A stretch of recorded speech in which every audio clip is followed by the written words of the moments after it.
Bueno, ¿qué tal? ¿Cómo están? Bienvenidos a todos y a todas. Esta es otra charla del ciclo Provincias y Nación, el ciclo que hace dentro de este que llamamos Historias Argentinas, el Museo Histórico Nacional en 2021. Yo soy Gabriel Di Meglio, el director del museo. Hoy el tema, para los que están viniendo, ya lo saben, los que no están viniendo seguido al ciclo, les recuerdo cómo es el tema, es que tomamos temas nacionales, es decir, temas generales, y los vemos siempre en 3 casos provinciales diferentes. Y vamos cambiando de acuerdo al tema y siempre invitando destacados especialistas de distintos lugares, de distintas universidades, para que nos ilustren al respecto. Hoy volvemos hacia el siglo XIX, vamos a hablar de ese momento que la historiografía tradicional llamaba la organización nacional, entre comillas, que son las décadas de 1860, 1870, es decir, lo que va entre la batalla de Pavón y la consolidación del Estado Nacional en 1880 con la federalización de Buenos Aires. Y para eso vamos a tomar 3 casos diferentes. Vamos a hablar de Entre Ríos, y va a estar a cargo la historiadora Mariana Pérez, que es del CONICET y el Instituto Ravignani. Después vamos a hablar de La Rioja con Gustavo Paz, que es de la Universidad de 3 de Febrero y del Instituto Ravignani también de CONICET, y con Mercedes Tenti, otra historiadora que es de la Universidad de Santiago del Estero y de la Universidad Católica de Santiago del Estero. Así que ellos 3 van en ese orden, van a hablar cada uno aproximadamente media hora. Después, al final hay un espacio para comentarios y preguntas. Para los que nunca estuvieron, lo pueden hacer por chat. Después, recién al final, yo retomo esos comentarios, esas preguntas, y se los transmito en vivo a los expositores. Así que, bueno, bienvenidos y bienvenidas otra vez. Gracias por estar ahí. Y damos paso a las exposiciones, comenzando con Mariana Pérez.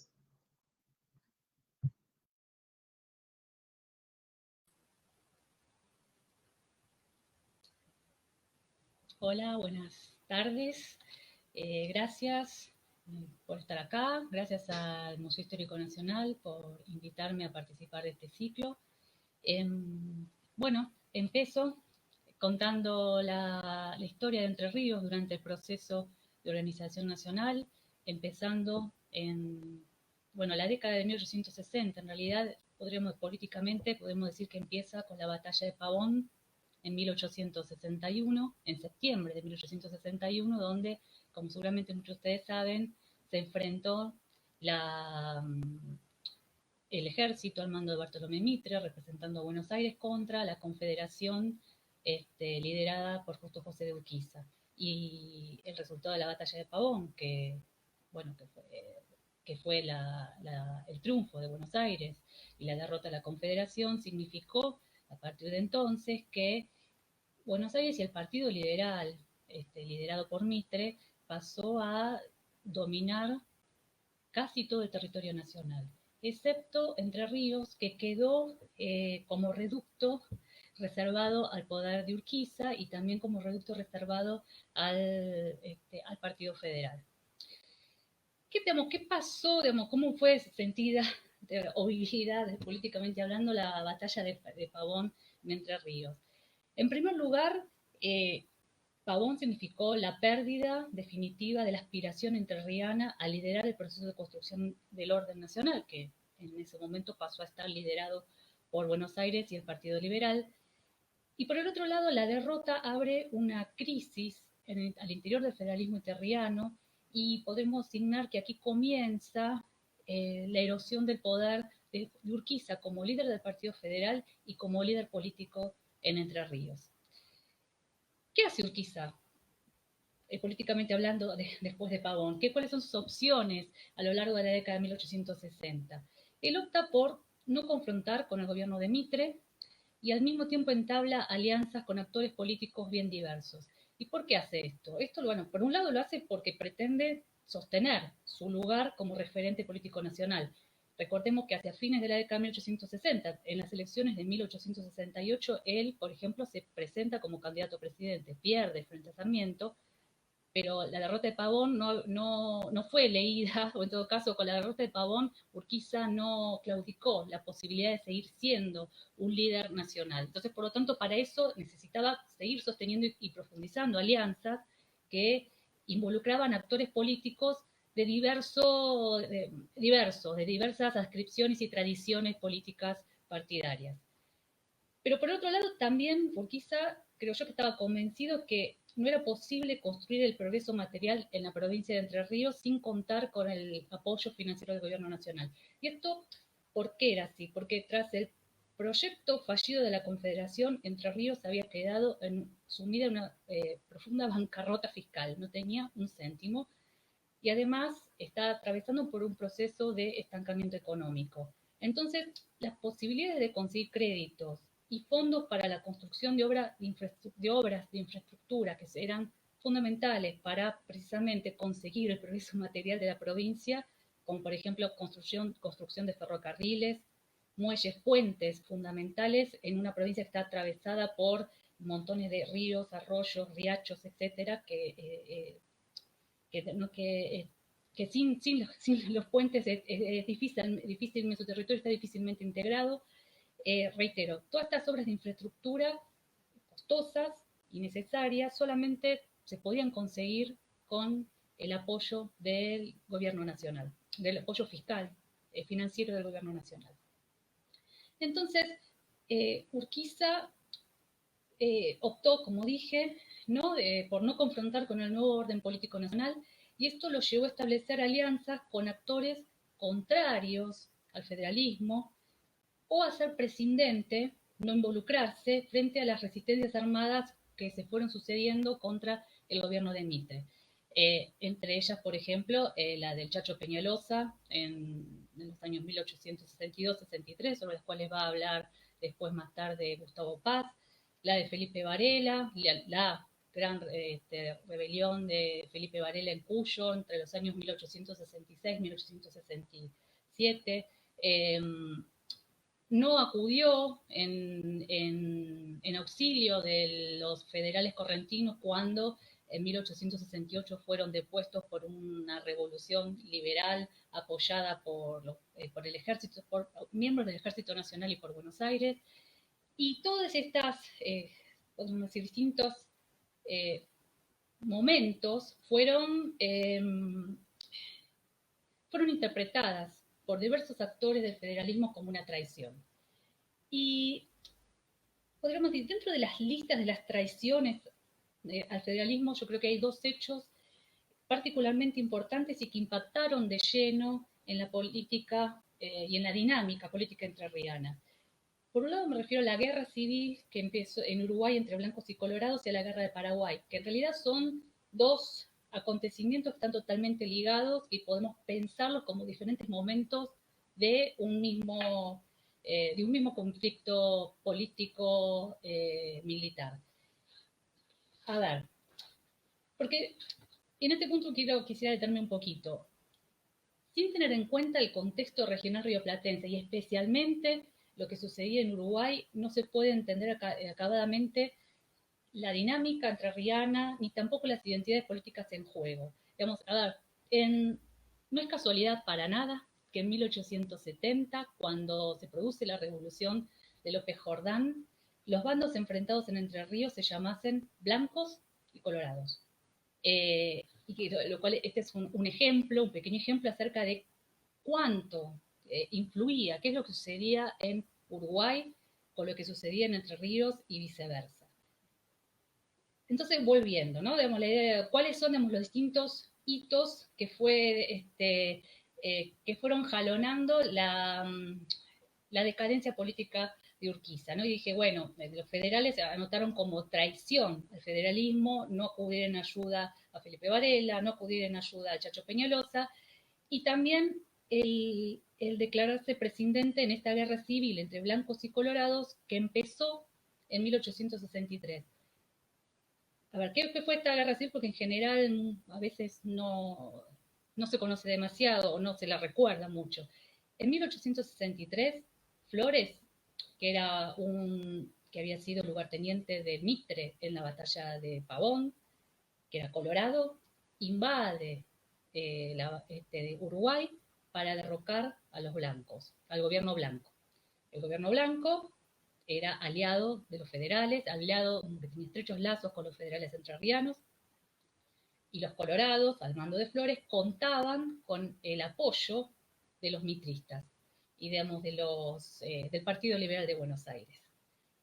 Entonces, Urquiza frente a esta agresión, fue totalmente, fue prescindente, pero el conflicto involucró de lleno a los entrerrianos, que entre otras cosas, por ejemplo, organizaron tropas de voluntarios que fueron a luchar a Uruguay, y cuando los blancos fueron derrotados en 1865, con la ayuda ya del Imperio de Brasil, que se involucró en la guerra civil en Uruguay, miles de emigrados blancos pasaron a residir en Entre Ríos.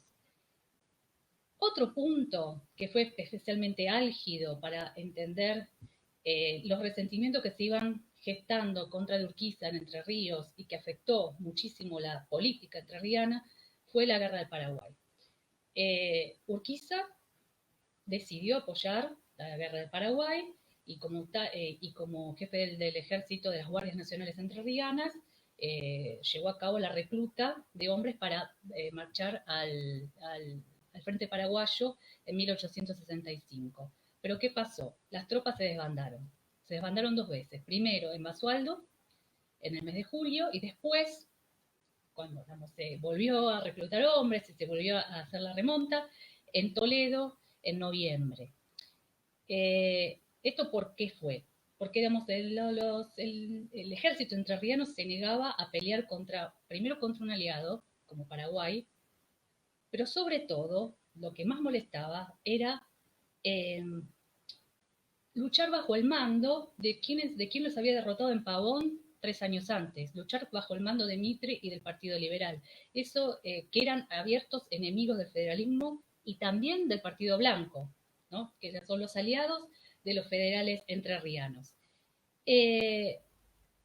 Y bueno, estos 2 desbandes, ¿no? Que Urquiza no pudo volver a reclutar hombres en gran cantidad después del segundo desbande, después de Toledo, constituyó un desafío inédito al poder de Urquiza, y muchos contemporáneos, y yo creo que tenían razón, marcaban que Urquiza ya empezaba a ser un muerto político, ¿no? Y digamos, este es un quiebre en su carrera política y comienza una acelerada erosión de su liderazgo político. Entonces, mientras que Urquiza va, digamos, tejiendo alianzas con actores que no son de la simpatía de cierto federalismo que se queda anclado en una mirada más antiporteña y antiliberal, hacia el interior de la provincia, Urquiza sostuvo durante toda la década de 1860 un poder centralizado en su figura. Él controlaba todos los resortes del poder político y dejaba muy poco espacio a la disidencia o a la oposición. De hecho, digamos, nadie podía ser candidato ni a diputado provincial, ni a diputado nacional, ni a senador, ni menos, por supuesto, ser elegido jefe político, que eso lo elegía el gobernador, sin contar con la anuencia de Urquiza. Bueno, ya hacia fines de la década de 1860, 1870, comienza ya a evidenciarse cierto quiebre y algunos resquicios para que alguna oposición pueda acceder a algunos cargos políticos, pero esto es marginal. Pero además, en la década de 1860, en la provincia de Entre Ríos, con el fin de modernizar la economía y de aumentar la recaudación fiscal, comienza un extendido proceso de privatización de tierras y de disciplinamiento de la mano de obra, fundamentalmente a través de la aplicación de una ley de vagancia, y que eso produce profundas transformaciones en las relaciones sociales en el espacio rural entrerriano.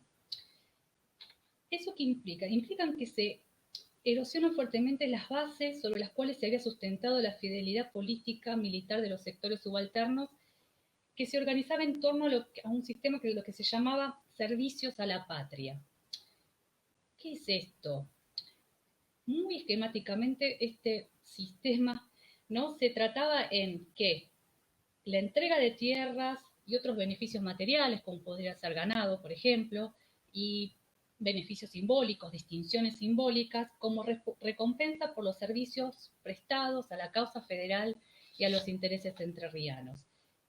Entonces, en la década de 1860, que empieza un proceso muy acelerado de privatización de tierras, tiene como una de las principales consecuencias que son desposeídos, que son echados de las tierras centenares de pequeños productores que poseían la tierra como recompensa por haber servido al ejército entrerriano, por haber servido al federalismo. Sobre todo se trataba de soldados, oficiales de bajo rango, que eran, reitero, pequeños, medianos productores que se vieron expulsados de sus tierras a partir de este proceso de privatización. Entonces, esto introdujo una gran conflictividad en la campaña y puso en crisis el imaginario político que asociaba al federalismo con la defensa de los intereses de los entrerrianos, con la justicia y la defensa de los pobres. Entonces, digamos, con estas tensiones llegamos al año 1870, ¿no? Con un federalismo en Entre Ríos que está profundamente quebrado, con un liderazgo de Urquiza que está siendo muy cuestionado. Y bueno, en estas condiciones, reitero, llegamos a abril de 1870 cuando se produce la revolución de López Jordán, que es una revolución que se hace contra la tiranía de Urquiza, ¿no? Comienza con, posiblemente muchos de ustedes lo habrán oído nombrar esta historia, con el asalto al Palacio San José de una partida que asesina Urquiza y días después la legislatura provincial nombra a Ricardo López Jordán como gobernador. A mí me parece interesante señalar que esta primera instancia de la revolución, o se podría decirlo así, el primer momento de la revolución no pretendía enfrentarse al gobierno nacional. Posiblemente estos actores tuviesen la conciencia de que tal vez no era posible disputarle el poder al gobierno nacional y a Sarmiento. Sin embargo, Sarmiento no reconoce al nuevo gobernador, invade la provincia y así comienza la guerra en Entre Ríos. Una guerra que fue muy cruenta y que implicó, digamos, duró unos 9 meses hasta febrero de 1871 y que implicó una enorme movilización de hombres. Se calcula que los jordanistas movilizaron entre 10 y 14.000 hombres y el gobierno nacional más de 16.000. Esto son cifras enormes que nos indican por un lado, digo, a ver, son cifras enormes y digo, a ver, pongámonos en contexto. La provincia tenía aproximadamente 130.000 habitantes. Y bueno, y estas cifras muestran, ¿no? Por un lado, la popularidad del jordanismo, cuyo lema, a partir de la invasión del Ejército Nacional, había pasado a ser defendamos la soberanía de la provincia, que creo que este era un lema mucho más popular que muera el tirano Urquiza. Y por otro lado, el hecho de que Sarmiento haya enviado tal cantidad de fuerzas a Entre Ríos muestra el fuerte interés que tenía por disciplinar a las provincias y por someter al federalismo. Los jordanistas, bueno, fueron derrotados, como dije recién, en febrero de 1871, y ahí mismo se produjo una gran emigración hacia Uruguay y hacia el sur de Brasil, pero volvieron con otra revolución e invasión en 1873, también que contó con un enorme apoyo popular, que esta vez fue derrotada más rápidamente, entre otras cosas porque en esta segunda invasión, en esta segunda instancia, en 1873, el gobierno nacional, el ejército nacional ya contaba con armamento más moderno. Utilizó por primera vez los rifles Remington, contra los cuales la caballería entrerriana no podía hacer demasiado. Fue derrotada. Otra vez se produjo una migración bastante masiva a Uruguay, al sur de Brasil, y después hubo un tercer invasión, pero que ya en 1876, que fue mucho menos importante. Ya estaba muy debilitado López Jordán, contó con apenas unos pocos centenares de hombres que lo acompañaron, y en cuestión de días fue derrotado y hecho prisionero. Entonces aquí termina el ciclo de de resistencia jordanista en Entre Ríos, en 1876.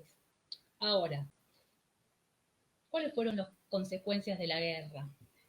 Por supuesto, una primera gran consecuencia es el enorme costo económico que tuvo, podríamos decir, el desastre económico que tuvo la guerra. Bueno, se paralizó el comercio, se paralizó, por supuesto, la recaudación fiscal, se destruyó gran cantidad de ganado ovino, vacuno, caballar, y la enorme movilización de hombres, y luego, ¿no? en las dos rebeliones, en las dos primeras, en el 70 y en el 73, además de la movilización, luego la emigración de gran cantidad de hombres agudizó la escasez de mano de obra. Pero también tuvo, por supuesto, enormes consecuencias políticas. Una es la desarticulación del poder político entrerriano y, por supuesto, del sistema político que había armado Urquiza durante las décadas que había estado en el poder, y la fragmentación del elenco político. Y esta fragmentación hizo que todos los grupos que disputaban el poder al interior de Entre Ríos, incluidos los jordanistas, debieran empezar a tejer alianzas con actores externos a la provincia para poder disputar el poder en Entre Ríos. Esto, en síntesis, podría decir que se produjo una nacionalización de la política entrerriana. Y un hecho fundamental que explica esta nacionalización es la militarización de la provincia, ¿no? Que el Ejército Nacional tiene una fuerte presencia durante toda la década de 1870 en Entre Ríos. Y esta presencia, esta militarización de la provincia hace que los agentes nacionales jugasen un rol central en la política provincial. Por ejemplo, ningún gobernador pudo ser elegido y sostenerse en el poder sin la anuencia del gobierno nacional. Y con esto no quiero decir que los gobernadores eran títeres del gobierno nacional. La cuestión, y es un latiguillo que usamos los historiadores, es más complejo. Esto lo ha analizado en su tesis doctoral Raquel Bressan, cómo se reconfiguró la élite, el elenco político entrerriano tras las rebeliones jordanistas y la caída de Urquiza. Pero vuelvo sobre la idea. La idea de la nacionalización no significa que entonces que los agentes políticos entrerrianos y que, digamos, concretamente, por ejemplo, los gobernadores fuesen simples títeres del gobierno nacional, sino que para llegar al poder, para disputar el poder al interior de Entre Ríos o para hacer carrera política desde Entre Ríos en el concierto de la esfera política nacional, había que negociar y establecer alianzas con actores políticos nacionales, ya sean agentes del Estado Nacional, ya sean actores que jugaban en la esfera nacional.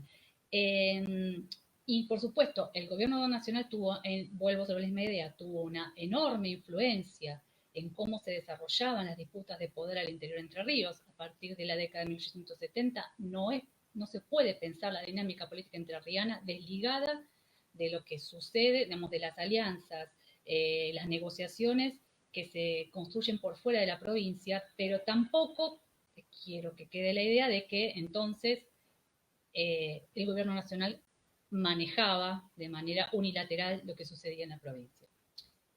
Y por último,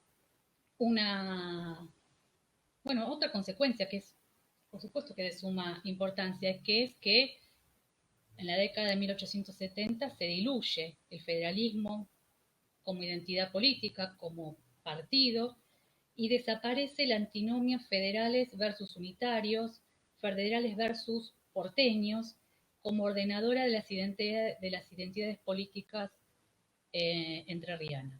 Y a partir de aquí comienza, digamos, una nueva historia. Bueno, espero que haya sido claro y haber cumplido con el tiempo.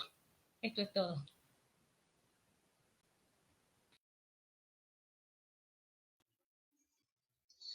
Bueno, buenas tardes, muchas gracias por estar acá. Yo soy Gustavo Paz y me voy a abocar en específico sobre las resistencias del interior argentino a partir del año 62 y sobre todo a pedido de Gabriel Di Meglio, el director del museo, perdón, sobre La Rioja y el Chacho Peñalosa. Es decir, el tema va a ser ese. Son 2 años. En vez de un panorama general, yo he hecho una concentración en una serie de acontecimientos particulares, ¿no? Primero aprovecho para agradecer al museo por haber organizado esta actividad y en la persona de su director, Gabriel Di Meglio, que me parece que es muy importante sobre la relación provincias-nación, en ese orden, ¿no? Provincias y luego nación, en el sentido en el cual debería ser estudiado, ¿no? Entonces vamos a hablar un poco sobre La Rioja en esos años, después de, como decía Mariana Pérez en la charla anterior, después de la importantísima batalla de Pavón. Pavón es la derrota de la Confederación Argentina, es la derrota de Urquiza, y abre toda una serie de consecuencias enormes que Mariana detalló para el caso entrerriano, pero que en todas las provincias, digamos, el mapa político se dibuja prácticamente de nuevo, grupos, digamos, identificados con esa nueva tendencia, digamos, que podríamos decir que toma el poder el liberalismo, se hacen también con el poder en algunas provincias en el interior argentino, pero inmediatamente comienzan las reacciones, ¿no? Y esas reacciones tienen diversas características, algunas de ellas son mucho más violentas, mucho más confrontativas, y en última instancia también mucho más analizadas por los estudios históricos. Y una de ellas es la del Ángel Vicente Peñalosa, el Chacho, en La Rioja. Antes de empezar con eso, yo quería dar 2 o 3 datos sobre la provincia de La Rioja en la década del 60. Ustedes saben que en 1869, el ya presidente Sarmiento, en el momento que nosotros lo vamos a ver actuar en esos primeros años de la década, inmediatamente después de Pavón, es comisario de guerra, y luego me dedicaré a explicar esa guerra, y gobernador de la provincia de San Juan, ¿no? En 1869, pues digo, ya Sarmiento presidente, hay un censo, digamos, se levanta el primer censo nacional, ¿no? La Rioja tiene en ese momento, y son los datos, diríamos, existen algunos censos provinciales previos, depende de cada provincia, pero no ningún censo nacional, por eso preferí usar estos datos, ¿no? Más allá de las fallas que puedan tener, pero eso no es importante. Lo importante es, digamos, tener una cierta idea de la dimensión, ¿no? El país tenía aproximadamente 2 millones de habitantes. La Rioja tenía 48.000, según el censo, 746 habitantes en 1869. En el segundo censo nacional, en 1895, que excede estas décadas, poco menos de 70.000, ¿no? En 1869, La Rioja, según los datos del censo del 69, su peso en la población total del país era el 2,3%, en 1895 el 1,8%. Es decir, hay otras regiones del país, otras provincias que están creciendo, ¿no? Es la segunda provincia menos poblada de la República Argentina, tal cual como estaba organizada territorialmente en 1869. La menos poblada es la provincia de Jujuy. La segunda era La Rioja. Después otro dato que me gustaría compartir con ustedes para que vean el tipo de sociedad, 2 datos más sociales que demográficos, ¿no? Por un lado, el tipo de casas que los censistas se preocupan en registrar, ¿no? Había 2 tipos, según la tipología que elaboran los censistas, de de teja y azotea, y los otros de madera y paja. De teja y azotea, en La Rioja, 48.000 habitantes, ¿sí?, hay 1.066 casas. De madera y paja, 5.684. Es decir, un poco más de 5 veces más. Es decir, aproximadamente un 20% son de teja y azotea, seguramente nucleadas en los pueblos, y en el pueblo, digamos, en la capital provincial, en La Rioja. Los otros serán en poblaciones dispersas, en los llanos, en los departamentos rurales, y en las cabeceras de los departamentos rurales, donde seguramente había algunos casas de teja y azotea, pero la mayoría eran de madera y paja, ¿sí? Y en tercer lugar, el censo registra, de 69, cuántos niños van al colegio. Había una población infantil en La Rioja, digamos, de la educación primaria sería, de unos 14.500 niños, ¿sí? Niños y niñas de ambos géneros, de los cuales concurren a clase, así está en el censo, 4.150 aproximadamente. Es decir, unos 10.000 y pico no van a la escuela, ¿sí? Entonces, ese es el tipo de sociedad en el cual nos estamos refiriendo, una sociedad muy rural, una sociedad, en primera instancia, diría yo, pobre, de viviendas relativamente precarias, ¿no? Hay un tercer problema, que podría dar datos, digamos, con porcentajes, pero simplemente lo voy a enunciar y luego lo voy a tratar un poco más, que es un problema de tierras, ¿no? Hay departamentos en los cuales, rurales en La Rioja, en los cuales hay, por parte de las poblaciones, de los sectores populares rurales, digamos, los campesinos, un hambre de tierras, ¿sí? Eso lo refleja muy bien uno de los actores de en última instancia, drama histórico de la Argentina de ese momento, Domingo Faustino Sarmiento, cuando escribe unos años después, en plena campaña electoral del 68, ustedes saben que él estaba en Estados Unidos, su Vida del Chacho, ¿no? En donde manifiesta cuáles son las tensiones sociales que existen en esa sociedad, que explican, según él, el levantamiento de Peñalosa y sus seguidores.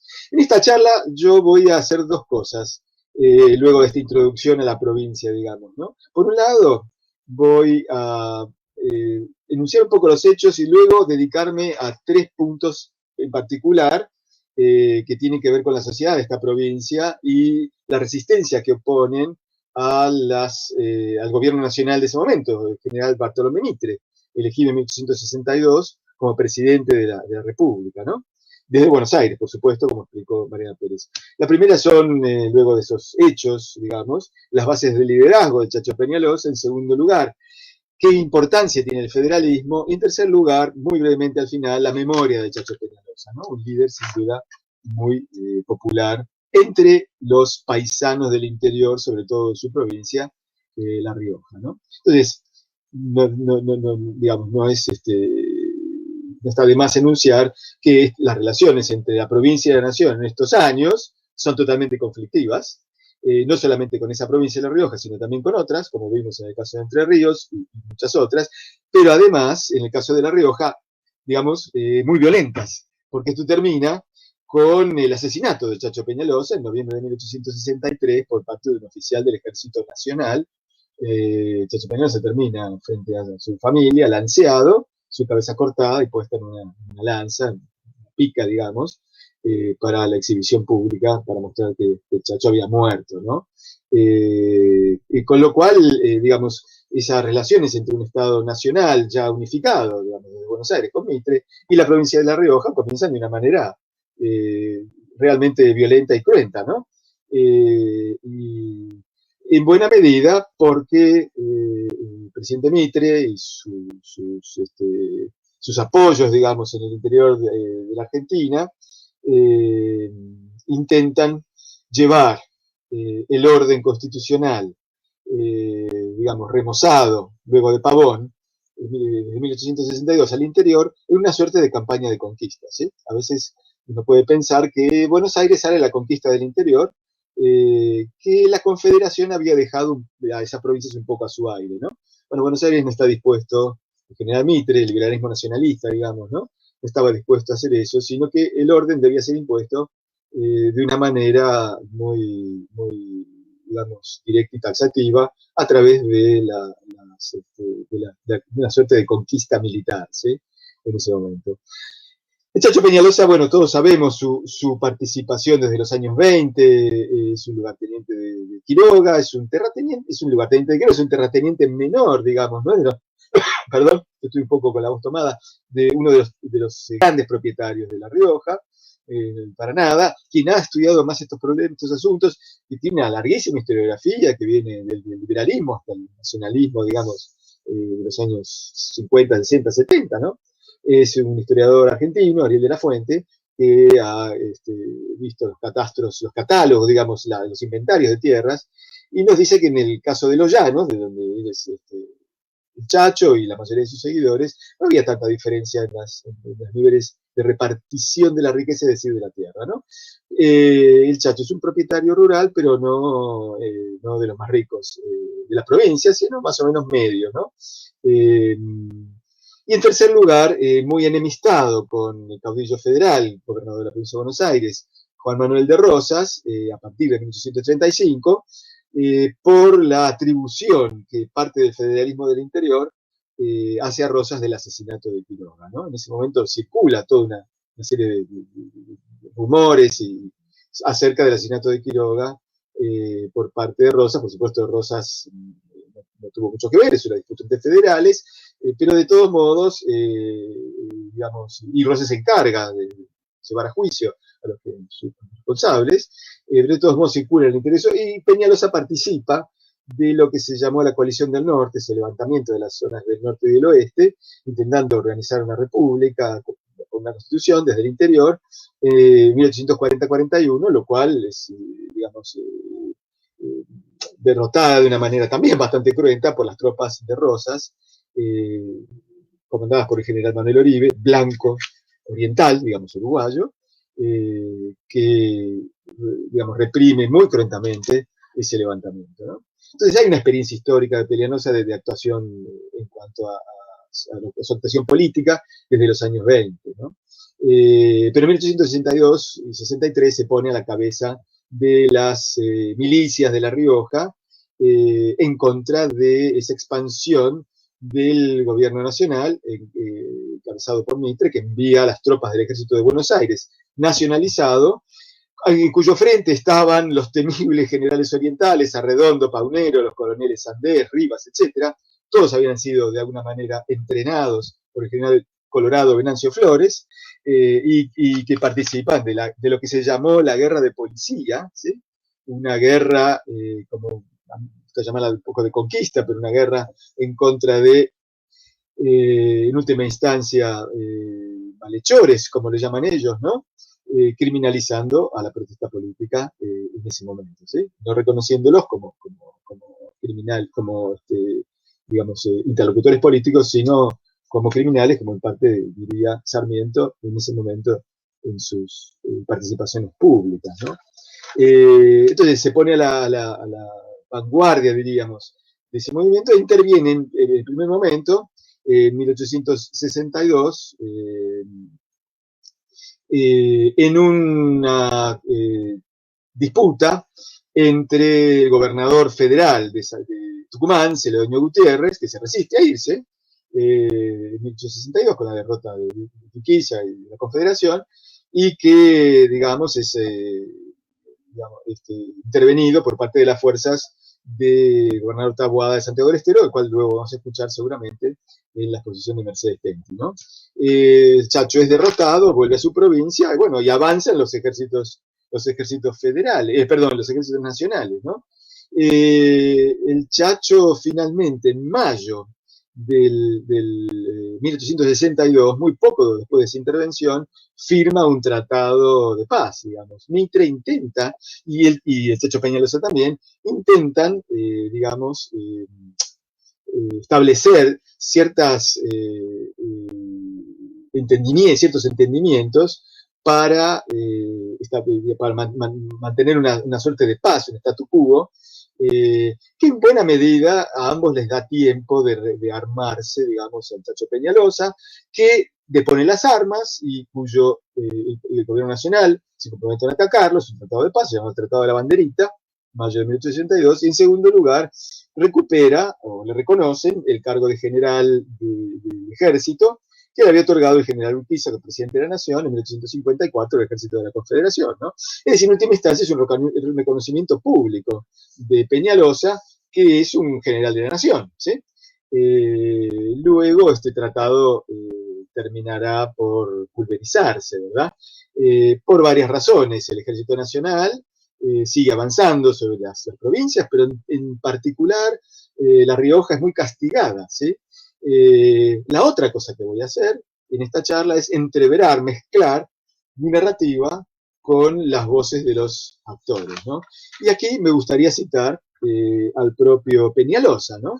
Que le dice a un viejo camarada federal suyo, el coronel Iseas, en una carta de marzo de 1863, él firma en mayo de 62 el Tratado de la Banderita, hay unos meses de paz, y en el 63 está prácticamente decidido a levantarse de nuevo, cosa que hace, ¿no? Y le dice a su amigo, digamos, ¿no? Otro federal, lo cual marca las causas de la rebelión, del levantamiento del Chacho contra el gobierno nacional, ¿no? Dice, amigo, después de los terribles acontecimientos que nuestras disensiones políticas nos hicieron sufrir, ha venido a renovarse la época del pasado, a consecuencia de la opresión en que han puesto a los pueblos los malos hijos de la patria, ¿sí? Vean el lenguaje, ¿no? Vean los términos que utiliza con el gobierno nacional en última instancia. Nunca pude imaginarme que los que nos prometían la fusión se convirtiesen en dictadores, despertando personalidades y tiranizando a sus mismos hermanos, desterrando al extranjero y confiscando bienes hasta dejar a las familias a la mendicidad. Es decir, hay dos problemas. Uno es político, sin duda, ¿sí? El desplazamiento de las autonomías provinciales, ¿sí? El segundo es una cuestión de supervivencia prácticamente física, no solamente política, de sus propios seguidores, de lo cual voy a hablar después, ¿no? Estos terribles procedimientos, continúa diciendo Peñalosa, han dado el resultado que lo palpará usted. Todos los pueblos se pronuncian clamando por la reacción. Todos piden que se les devuelva sus libertades, que han sido usurpadas por un puñado de hombres díscolos, se refiere sin duda a los jefes militares, que no tienen más bandera que el absolutismo, y conociendo por mi parte la justicia que se reclama, no he trepidado apoyar tan sabios pensamientos. Es decir, Peñalosa va a seguir en su digamos, acción en contra del gobierno nacional, ¿no? De las tropas de Mitre, ¿no? Ahora, hay otras cuestiones, ¿sí? Que quisiera también hablar. Y él, en una carta al general Paunero, de 1863, que es el jefe de la expedición que manda el presidente Mitre en contra de Peñalosa, le dice lo siguiente, y aquí hay una cuestión que tiene que ver con la política, pero también tiene que ver con una sociedad empobrecida, pobre y empobrecida por la guerra. Y dice así: se encuentran innumerables familias, no solamente privadas de todo recurso con que antes pudieran contar, sino reducidas también a la más completa orfandad, por haber perecido en la guerra las personas que pudieran proporcionarles la subsistencia. Todos los días estoy recibiendo en mi casa estos infelices, y por más que yo desee remediar siquiera sus más vitales necesidades, no puedo hacerlo después de haber sufrido yo mismo el contraste, mis tropas impagas y desnudas, y sin hallar recurso para tocar para el remedio de estas necesidades. Él está pidiendo, todavía está en vigor el Tratado de la Banderita, una suerte de subvención nacional al general Mitre, para que apoye a las tropas, a las milicias de La Rioja. Él todavía seguía siendo general de nación, cosa que Mitre no otorga, ¿no? Entonces, además de las cuestiones políticas, digamos, el avasallamiento de las libertades, que para eso son la autonomía federal, digamos, avasallada por las tropas nacionales, por otro lado, hay una cuestión social básica, que es la del empobrecimiento de esas poblaciones ya pobres, rurales, ¿sí? Campesinos, con poca tierra, con poca agua, de La Rioja y sobre todo de la zona de los Llanos, pero también parte de San Juan, de Catamarca, que apoyan con sus vidas y con lo poco que tienen, con fortuna, la causa federal, la causa de Peñalosa. Esto nos llevaría rápidamente a hablar sobre esa sociedad y sobre por qué esta gente pelea, por qué lo sigue Peñalosa, y en segundo lugar nos lleva también a hablar sobre el federalismo, ¿no? Pero antes de eso quisiera terminar el raconto, digamos, de los acontecimientos. Peñalosa se levanta nuevamente contra el gobierno nacional, más o menos a mediados del 63, y es completamente derrotado en una batalla llamada Batalla de las Playas en junio de 1863, ¿no? Esto es típicamente la guerra de policías, ¿eh? Peñalosa es digamos, declarado un delincuente, y sus seguidores, los gauchos también, con lo cual, digamos, y esto lo dice Sarmiento en varios de sus escritos, si son ladrones, se los puede castigar de la manera peor, inclusive con sus vidas, ¿no? La finalización del levantamiento de Peñalosa en contra de las autoridades nacionales es muy trágico, y bueno, Peñalosa se ha movilizado a Córdoba, es derrotado en las playas, como dije antes, se refugia en los llanos, que es su territorio por excelencia, ¿sí? Donde tiene la mayoría de sus seguidores, pero perseguido por el gobierno nacional, por las tropas. Finalmente se lo encuentra en el pueblo de Olta, está con su familia, se ha rendido, ha entregado su puñal, que aparentemente luego lo conserva el general Urquiza en Entre Ríos. ¿Cómo le llegó? No lo sé. Él se había carteado con Urquiza pidiéndole el apoyo, como dijo ante María Pérez antes. Urquiza no apoya el levantamiento de Peñalosa, es más, rechaza cualquier tipo de apoyo, ¿no? Y lo hace público en la prensa. Y finalmente es ultimado en noviembre de 1863 a lanzazos, ¿sí? Capitán Irrazábal, aparentemente, según algunos otros, luego fusilado, y lo más terrible, su cabeza cortada, puesta en una lanza, para, digamos, no solamente para escarnio, sino también para que se viera que la muerte se hiciera más pública, digamos, entre las poblaciones rurales de los llanos de La Rioja, ¿no?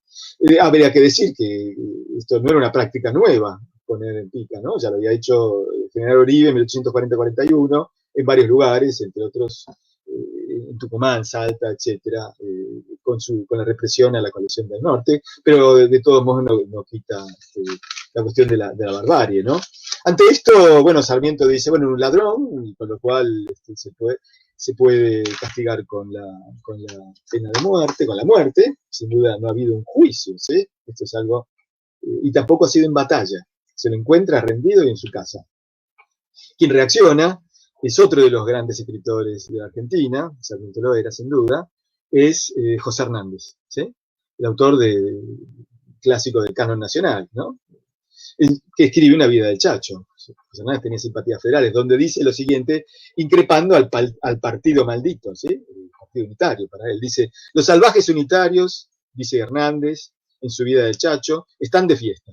El general Peñalosa ha sido degollado. Bueno, no ha sido degollado, le cortaron la cabeza luego de muerto, ¿no? Lo mataron a lanzazos. Y su cabeza ha sido conducida, perdón, como prueba de buen desempeño del asesino, el bárbaro Sarmiento. Recuerdo, gobernador de San Juan, comisario de guerra. El partido que invoca la ilustración, la decencia, el progreso, acaba con sus enemigos cosiéndolos a puñaladas. El lenguaje, los términos son durísimos, ¿eh? Cosiendo las puñaladas, mientras que los liberales porteños y provincianos, como Sarmiento, justificaban que ese castigo era el apropiado para un salteador que obstaculizaba la organización del país. Sabemos que las luchas del federalismo en el interior no terminan aquí.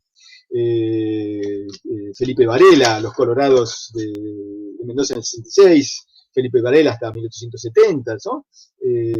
Con esa causa más americanista, seguirán en esa prédica intentando poner un coto a la influencia del gobierno nacional, que ellos ven como la caída, la dominación porteña, ¿no?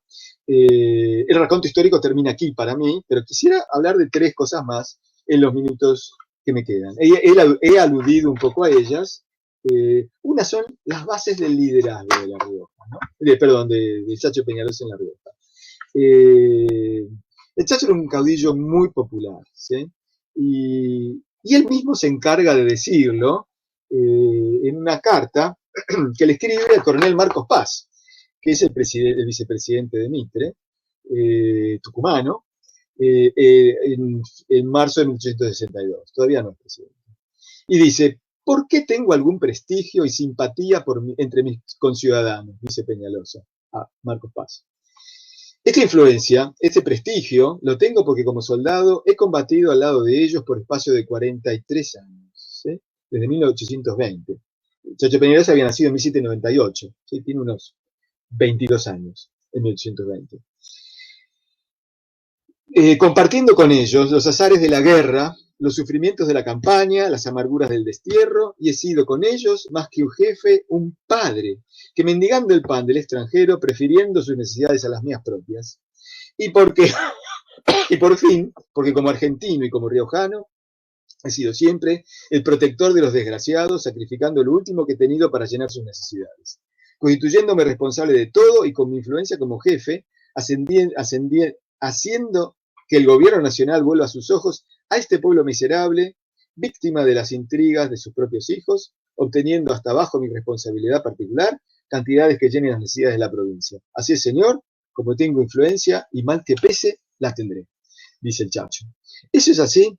Los mejores estudios sobre esto, por ejemplo el de Ariel de la Fuente, lo que plantea es que las milicias tienen una organización, las milicias del Chacho, como todas las milicias en el Río de la Plata, en otras partes de América Latina, tienen una organización, valga la redundancia, militar. Recuerden, las milicias son los civiles en armas, ¿no? Generalmente, en el caso de que nos ocupa en la Argentina, milicias rurales, ¿no? Las milicias urbanas pertenecen más al mundo colonial, a los primeros años del siglo XIX, ¿no? Pero son milicias rurales, lo que Tulio Alperín ha llamado la ruralización de la política, ¿no?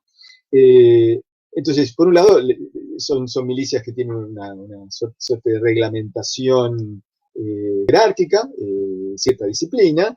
En segundo lugar, tienen que tener un presto o un suerte de salario mientras que están movilizados. En tercer lugar, ciertos beneficios, como por ejemplo uniformes, armas, alimentación, ¿no? Me quedan 5 minutos, gracias. Voy a apurarme. Yerba, tabaco, en fin, etcétera, ¿no?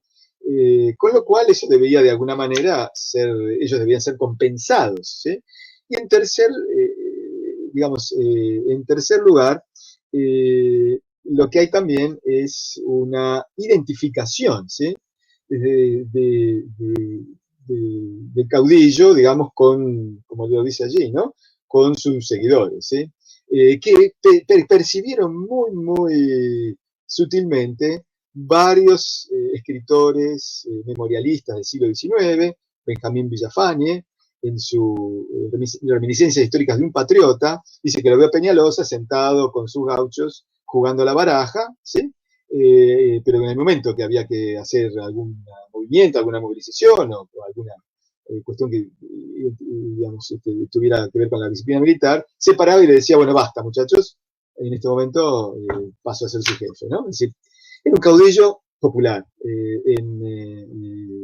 entre sus seguidores en La Rioja, ¿no? Eso por un lado, ¿sí? Es decir, era un caudillo muy popular, ¿sí? Sarmiento dirá que lo que hace es canalizar, y esto es textual, la venganza india, ¿sí? Dice, en esa zona del despoblado, que él describe muy bien, San Juanino la conocía, bueno, allí hay hambre de tierras, hambre de aguas, las familias de la élite han despojado a los indios, en realidad la mayoría son mestizos más que indios, los han reducido, los han despojado de sus tierras, y la tierra es el agua, en última instancia, por un lugar así, sin agua no hay tierra posible, y se están vengando, digamos, ¿no? Es decir, en última instancia uno podría decir, bueno, está confesión de parte, ¿no? Eso no explica toda la cuestión.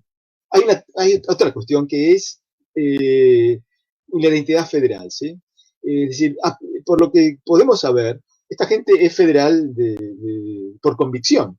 Y ahí hay toda una polémica en la historiografía sobre si hay identidades políticas, eso es simplemente faccionalismo, ¿no? Bueno, cada uno pensará, pero lo que se puede ver en algunos testimonios es justamente esa identidad federal. Voy a leer 3 muy cortos, que me queda poco tiempo. Un corresponsal de Mitre escribe a otro liberal mitrista, le dice, había notado que allí en La Rioja reinaba la mazorca. Imagínense, recuerdan lo que es, ¿no?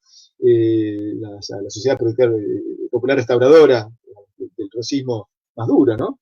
En todo el furor, porque los militares, esto es en 1862, septiembre, los militares vestían de chiripá, sabanilla y gorra, todo colorado, es decir, rojo, y que esta última llevaba una cinta de divisa del mismo color, y que a cara descubierta gritaban en las jaranas, ¡viva Urquiza, muera Mitre! ¿Sí?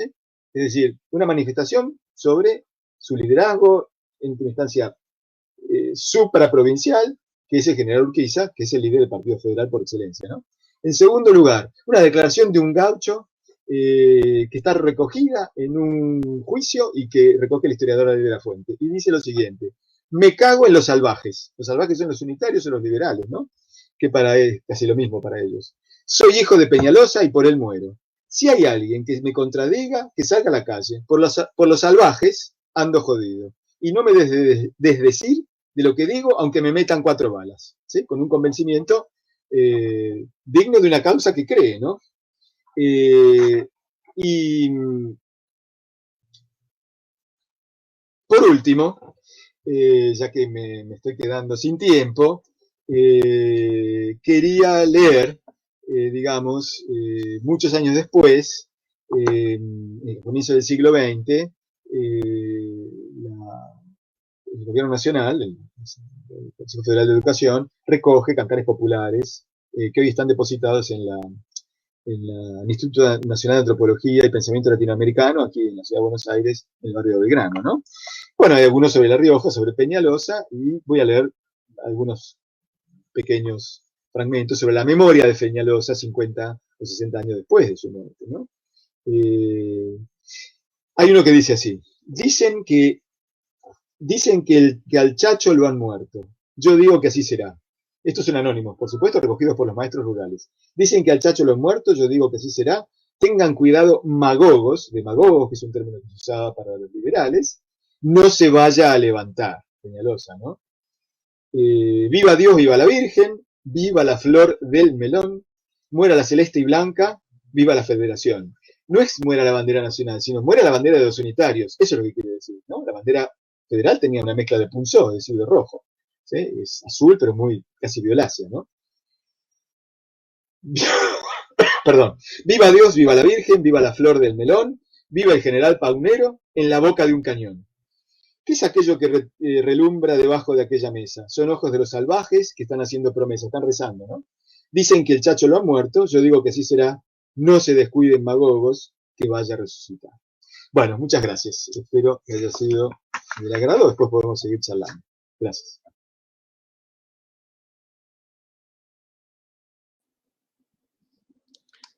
Bueno, buenas tardes. Es un gusto participar de este ciclo. En primer lugar, quiero agradecer al Museo Histórico Nacional y a su director Gabriel Di Meglio por esta convocatoria. Bueno, a mí me toca referirme al periodo que va del 60 al 70 en Santiago del Estero, que corresponde a la etapa de los Taboada.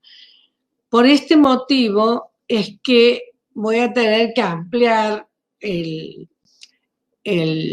rango de años por cuanto los Taboada llegan a la gobernación después de la muerte de Juan Felipe Ibarra, que había gobernado la provincia durante 30 años, en 1852, y continúan hasta 1875, en que son derrocados por el Ejército Nacional que manda Nicolás Avellaneda. Entonces, la verdad no se puede cortar, por así decirlo, a este lapso de 10 años, aunque sí podemos distinguir los cambios que se producen, sobre todo en el enfoque político, por así decir, que van a dar los Taboada. ¿Y por qué digo los Taboada en plural? Porque la familia Taboada constituye un verdadero clan familiar que gobernó la provincia de Santiago del Estero. Ellos eran primos hermanos de Ibarra, y a la muerte de Ibarra se suscitó una guerra civil entre primos también, entre Mauro Carranza y Manuel Taboada, que había sido ministro, había trabajado cercano a Ibarra, o sea, en cierta manera simpatizando o mostrando adhesión a Rosas, cuando Ibarra siempre fue el aliado de Rosas. Luego, cuando se produce la derrota de Caseros y Urquiza convoca a la reunión en San Nicolás, asiste ya Manuel Taboada, proclamado gobernador, y firma el acuerdo de San Nicolás, y después envía a los representantes santiagueños al Congreso en 1853, que dictó la Constitución.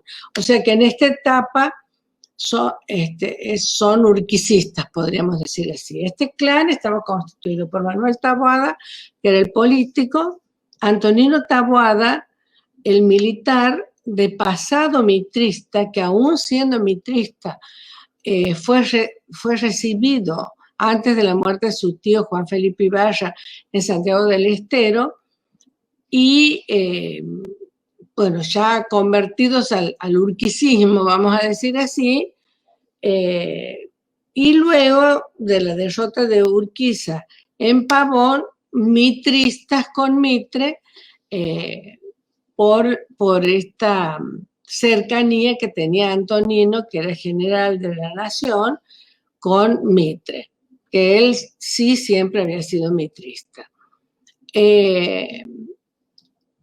Y también el otro integrante de este clan era Gaspar Taboada, que era el financista, que es quien va a llevar, digamos, las finanzas de la provincia. Pero a su vez van a conformar un verdadero gobierno de familia en donde se alternaban en los cargos. Ahí podemos nombrar al hijo de Ibarra, que había sido criado con sus primos, había sido Absalón Ibarra, y que fue gobernador, diputado nacional, senador nacional, ministro, etcétera, etcétera. Y también otro signatario de la autonomía o antecesor de la autonomía, el hijo de Juan Francisco Borges, llamado también Juan Francisco Borges, que también era pariente de los Taboada y que también ejerció la primera magistratura. O sea que, si bien la Constitución no permite la reelección, alternaban en el gobierno, principalmente entre estos personajes que he nombrado, y cuando Ibarra era gobernador, Manuel Taboada era ministro, o a la inversa. Y Antonino no llegó a ejercer el cargo de gobernador, pero fue electo en numerosas oportunidades y después de ser electo renunció, o sea, como para dejar sentado la preponderancia del clan familiar. O sea, un gobierno de familia que estaba perfectamente aceptado y con un nepotismo muy marcado, ¿no es cierto?, porque ejercían todos los cargos. En mis investigaciones sobre la organización del Estado, de un Estado periférico de Santiago del Estero, como antecedente, estudio cómo organizaron el Estado los Taboada. Porque Ibarra, a diferencia de otras provincias, no sancionó una constitución. O sea, las dos provincias argentinas que no sancionaron constitución fueron Buenos Aires con Rosa y Santiago del Estero con Ibarra. Incluso disolvió la Cámara de Representantes y disolvió un reglamento provisional que había sido dictado en un interregno unitario entre 1830 y 1831. De manera que él concentraba los tres poderes, porque el poder judicial tampoco estaba totalmente diseñado y los jueces dependían directamente del gobernador Ibarra. Entonces, cuando los Taboada asumieron el gobierno, se encontraron con esta provincia que en 1853, ya una vez sancionada la Constitución Nacional, no estaba organizada como un Estado provincial. Entonces, siguiendo la concepción de Oslac, lo denomino a esta etapa como del protoestado taboadista, considerando el Estado provincial como un espacio histórico y socialmente construido, y al Estado como actor en sí mismo. Vemos que esta etapa corresponde a una etapa previa a la conformación efectiva del Estado.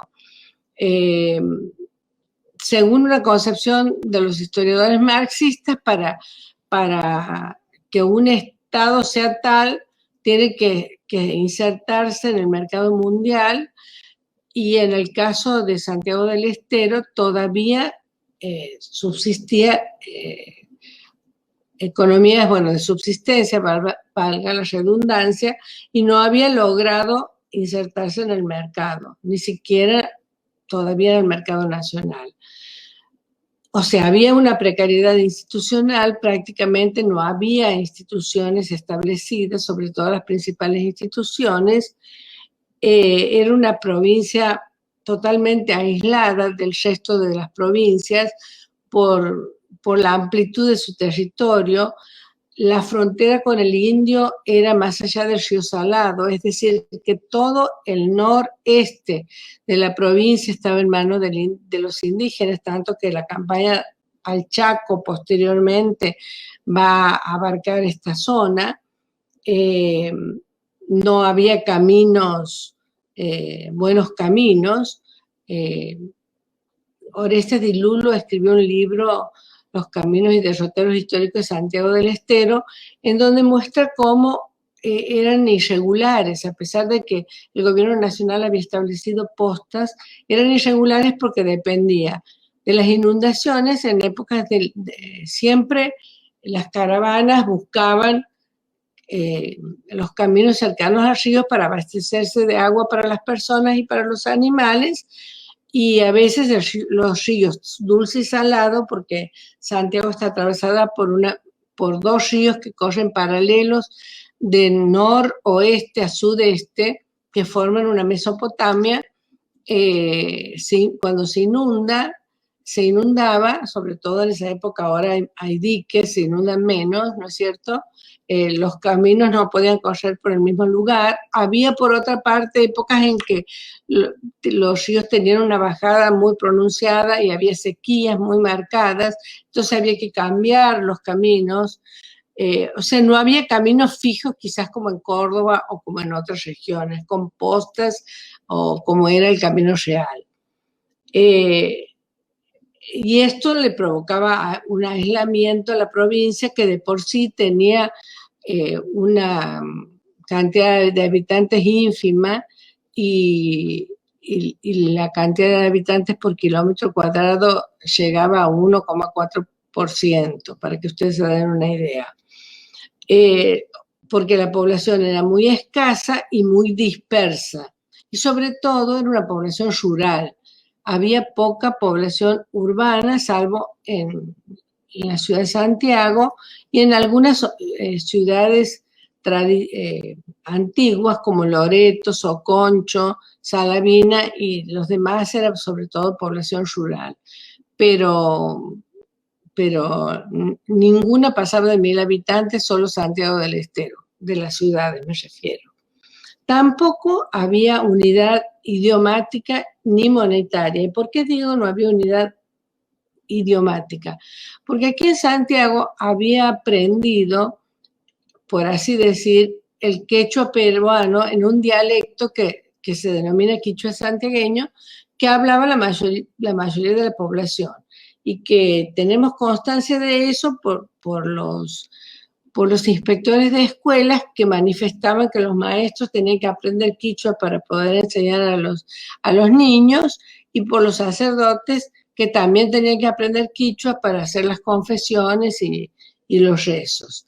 Entonces, esta barrera idiomática también era un problema para la integración, y también la falta de unidad monetaria, que en general era común en el país, que como sabemos la unidad monetaria se producirá posteriormente a partir de los 80, pero en el norte circulaban mucho distintas monedas provenientes de Perú, de la plata boliviana, monedas peruanas y monedas febles también, es decir, con menor valor en metálico de lo que decía o se suponía que tenía la moneda. Pervivían modos de producción precapitalistas. O sea, aquí había poco ganado caballar, ganado vacuno, había un número intermedio, digamos, que se utilizaba para la venta de cueros. Sobre todo se criaban cabras, que eso sí pastaban libremente por el campo, y se cultivaba algo de trigo, de maíz, que producían moliendas y podían abastecer de harina y exportar en algunos casos, y también azúcar, pero en poca cantidad, que era insuficiente aún para la provincia. Entonces pervivían las formas de producción precapitalistas, de manera tal que no podía insertarse de ninguna manera al mercado mundial. Todavía no se habían extendido las vías férreas, en Santiago se extendieron tardíamente, y la primera vía férrea que bordeó la provincia fue en la década del 70. ¿Y por qué digo bordeó? Porque llegó hasta Frías, que era en el límite con Catamarca, ni siquiera entraba a la provincia propiamente dicha. Las formas caudillistas que provenían de la época de Ibarra continuaron con los Taboada. ¿Y por qué razón? Porque los Taboada tenían en sí varios atributos propios de este tipo de régimen político. Eran propietarios rurales, que les permitía el acceso a otros propietarios rurales que tenían bajo su mando a peones que trabajaban en sus tierras, y a la vez eran jefes de la Guardia Nacional, el caso de Antonino Taboada, y jefe de las milicias provinciales antes de que estas fueran disueltas, como Manuel Taboada, y tanto las milicias provinciales como la Guardia Nacional eran asalariadas, como señalaba Raúl recién. Entonces, a cambio de ello, los ganaderos proveían, en este caso los Taboadas, proveían de la cabalgadura, del alimento, del uniforme, de las armas, a estos soldados peones en un régimen que de caudillismo se va a transformar en un régimen de patronazgo, o sea, de patrón-cliente, que les permitía también manejar las elecciones. Que por supuesto en ese entonces las elecciones no eran con acceso para todos, ¿no? Entonces, también les va a dar prestigio a las guerras civiles, porque estas jefaturas militares hacían que intervinieran como jefes militares, porque Antonino Taboada es el brazo armado del mitrismo en el norte, es por ejemplo el que encabezó una de las avanzadas contra Felipe Varela, también lucharon contra Celedonio Gutiérrez antes. Entonces, eso les daba prestigio militar y también prestigio por la lucha contra el indígena, porque sus territorios estaban sobre todo en la frontera con el indio. Y esto les daba prestigio entre los sectores subalternos, pero también entre los sectores de los hacendados. Entonces, la militarización, en este caso, va a favorecer a estos gobernantes militares que gobernaron la provincia durante más de 20 años.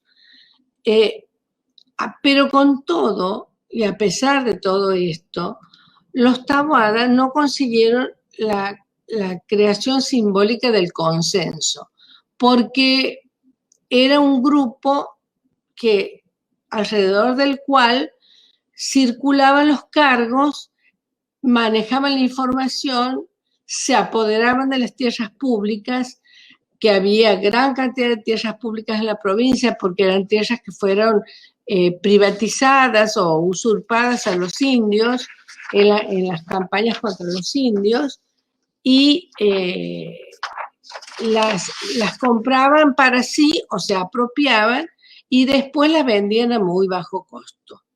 Por eso es que hablamos de un protoestado, que de pronto se ven frente al desafío de conformar un nuevo orden sociopolítico a partir del dictado de la Constitución Nacional de 1853.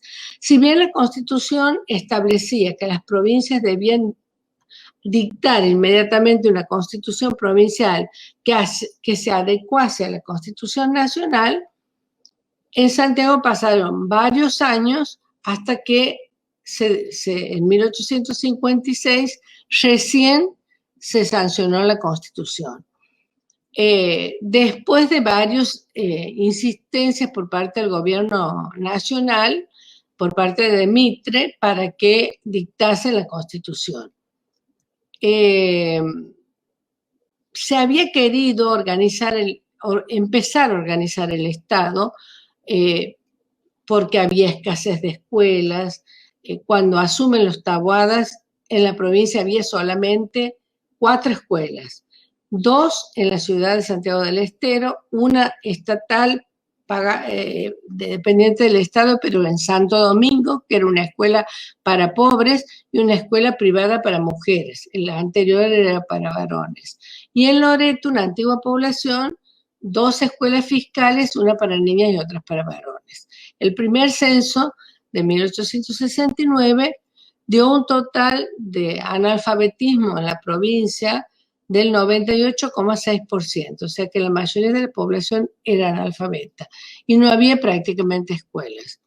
Entonces, aquí había todo por hacerse. No estaba organizado el Poder Judicial, no había Poder Legislativo. Se pone en marcha el antiguo Poder Legislativo de la Cámara de Representantes de la época del interregno unitario y luego disuelto por Ibarra, pero que elegían un representante por cada curato de campaña y 2 por la capital, en total 7. Pero también, según la concepción de Maquiavelo, si nos queremos remontar a los orígenes del Estado, un Estado tenía que tener un territorio. Entonces, una de las cosas que va a hacer Manuel Taboada es tratar de limitar la provincia, porque no se tenían claro cuáles eran los límites, y se hacían conversaciones con Tucumán, con Santa Fe, con Catamarca, y se sometían a arbitraje por dónde se iban a demarcar los límites interprovinciales, pero van a pasar mucho tiempo hasta que eso se consiga cerrar. Pero Manuel Taboada divide la provincia en 11 departamentos de acuerdo a los curatos existentes en ese entonces. O sea, en donde era la sede de un curato, era la capital, digamos, del departamento, donde la autoridad máxima era el jefe departamental, que va a reemplazar al jefe de milicias locales, y el juez de paz, que era nombrado directamente por el gobernador. Entonces, cuando el Poder Nacional, el Ejecutivo Nacional, trata de insistir con que se dicte una constitución, bueno, la Cámara de Representantes que funcionaba se transforma en convención constituyente y dicta una constitución de un día para otro, según el modelo alberdiano y muy similar a las constituciones de las provincias vecinas de Córdoba, de La Rioja, incluso de Santa Fe, de Catamarca y de otras, en donde establecía la división de poderes con un poder ejecutivo, legislativo y judicial. El ejecutivo a cargo de un gobernador que duraba 2 años en sus funciones, que no podía ser reelecto, y un ministro de todas las áreas, vamos a decir así, un solo ministerio de gobierno, que debía refrendar los actos del Poder Ejecutivo, con las funciones propias de cualquier Poder Ejecutivo, que no me voy a extender ahora. El Poder Legislativo, que estaba compuesto un representante por cada curato, como decía recién, y 2 por los de la capital, y el Poder Judicial, que tenía que estar integrado por abogados que no había en la provincia, y que este mismo problema tenía la mayoría de las provincias del noroeste. Entonces, habían firmado un convenio las provincias de Salta, Jujuy y Tucumán de conformar una cámara de justicia, un tribunal de justicia superior, con un representante por cada provincia ante la falta de abogados. Y a esto se adhirió Santiago del Estero, que debía designar a un abogado para que integrase ese tribunal, que en realidad nunca llegó a conformarse. De manera tal que los jueces eran solamente jueces legos de primera y segunda instancia y jueces y un tribunal de apelación, y después los jueces de paz, nombrados por el gobernador, que aducían que no conseguían abogados porque los sueldos, los salarios que pagaban eran muy bajos y no estaban en condiciones de trasladarse a Santiago del Estero para ejercer la profesión de abogado. O sea, que la misma Cámara de Diputados daba provisoriamente como una habilitación a alguien que había cursado algunas cuantas, pocas materias de abogacía en alguna universidad para que pudiera ejercer el cargo de juez. Pero se alternaban, porque también no eran inamovibles los jueces y podían superponerse las funciones alegando de que no había gente capacitada, que no sabía leer y escribir, que no tenía condiciones mínimas para ejercer los cargos, y llegó el caso de muchos representantes de esta élite gobernante que ejercían simultáneamente cargo de diputado provincial, diputado nacional, senador nacional, por ejemplo. O sea que un nepotismo absoluto y gobiernos de familia que aprovechaban esto para sacar beneficios propios, sobre todo con las tierras. ¿Por qué digo sobre todo con las tierras? Porque tampoco tenía dinero la provincia, todavía no tenía presupuesto, eso va a costar realizar el presupuesto con ingresos propios y establecer los impuestos para los ingresos de la provincia, además de los ingresos nacionales que llegaban. Entonces, eran esta misma élite la que prestaba a la provincia en una deuda interna, prestaba animales, prestaba hombres para las guerras, y después a cambio de eso debían pagar, o sea, engrosaba la deuda interna. Entonces, al final, el presupuesto terminaba dirigido al pago de la propia deuda que tenía el gobierno dentro de la misma élite.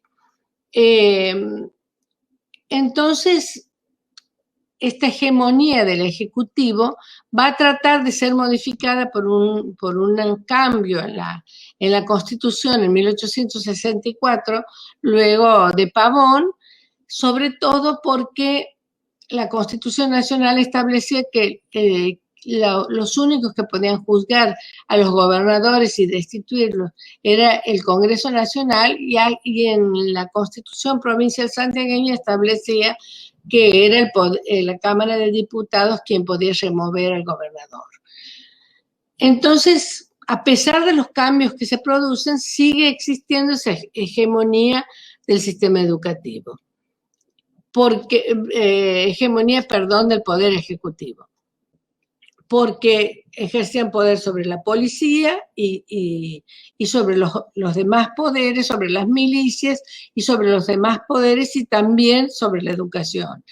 Se va a crear un protosistema educativo con un consejo de educación que no empieza a funcionar, y a pesar de la enemistad manifiesta que tuvieron los Taboadas con Sarmiento y también con Avellaneda, Sarmiento y Avellaneda nunca dejaron de mandarle subsidios para la educación.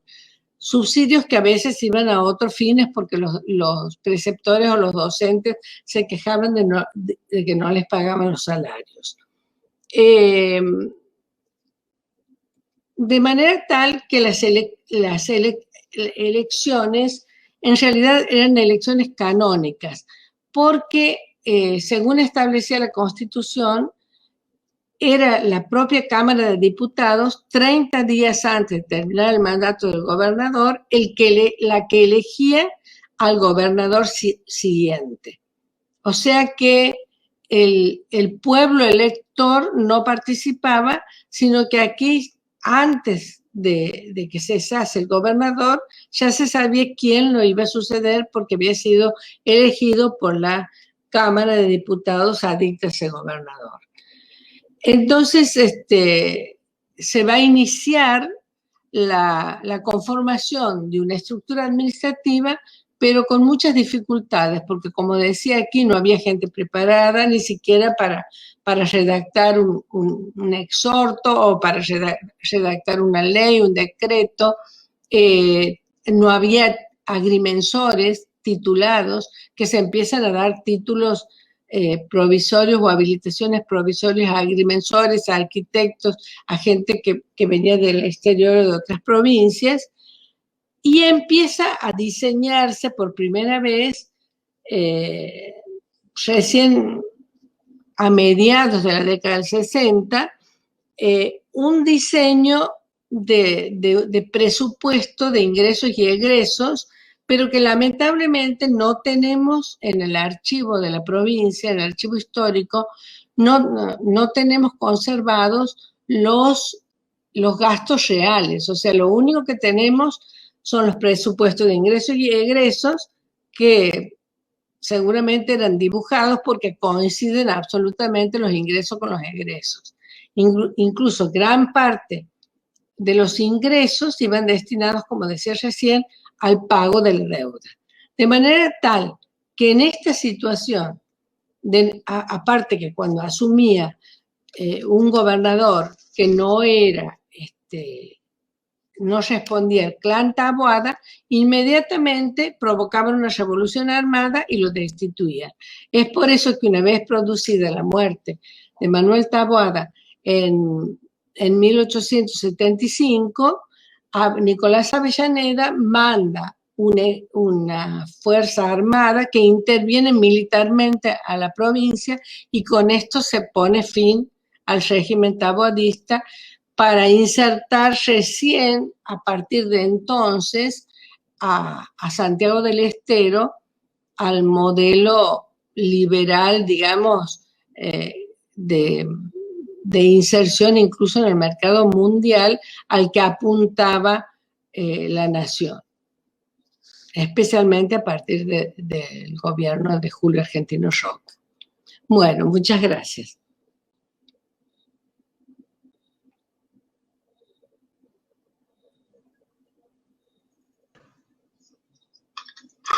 Bueno, muchísimas gracias a los tres por las muy buenas exposiciones.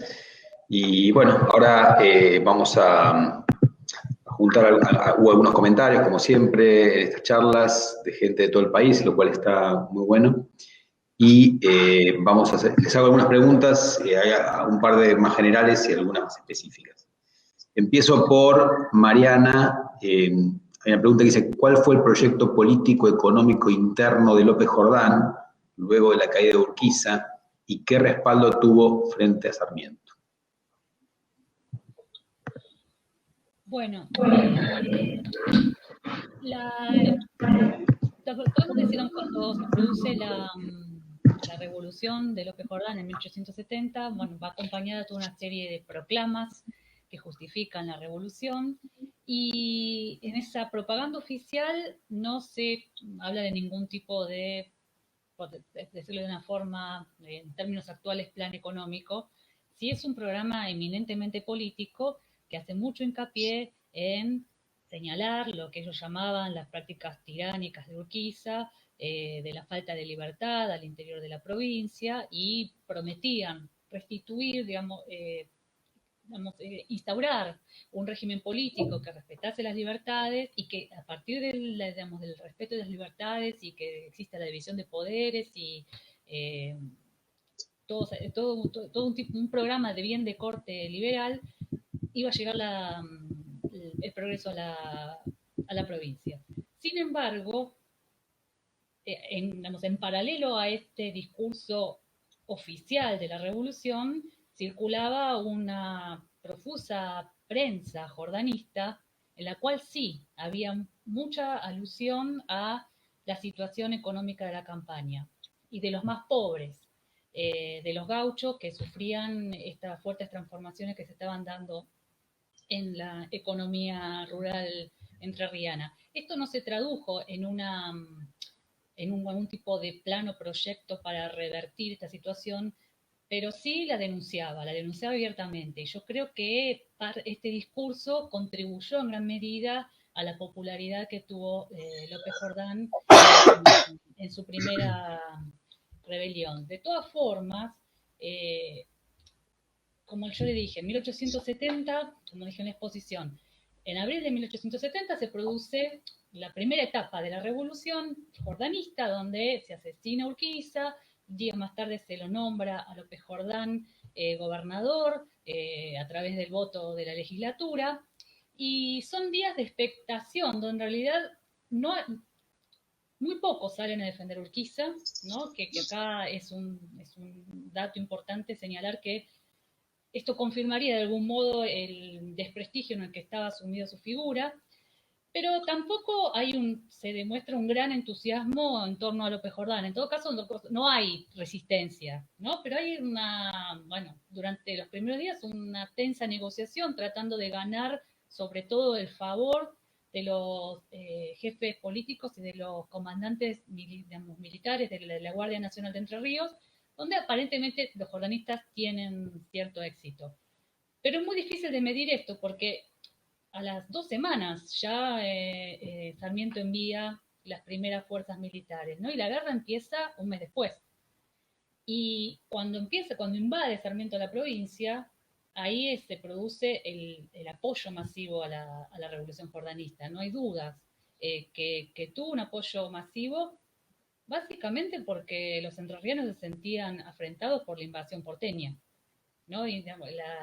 Porque además la invasión del gobierno nacional, la llegada del Ejército Nacional a la provincia, era interpretada como un avasallamiento de los porteños hacia la autonomía entrerriana y eran identificados con el Partido Unitario, que en Buenos Aires esas identidades no circulaban, pero en Entre Ríos el porteño del Partido Liberal era interpretado como unitario. Y bueno, nada, la pregunta era también sobre las bases del apoyo. Yo creo que el jordanismo tuvo un gran apoyo, en primer lugar porque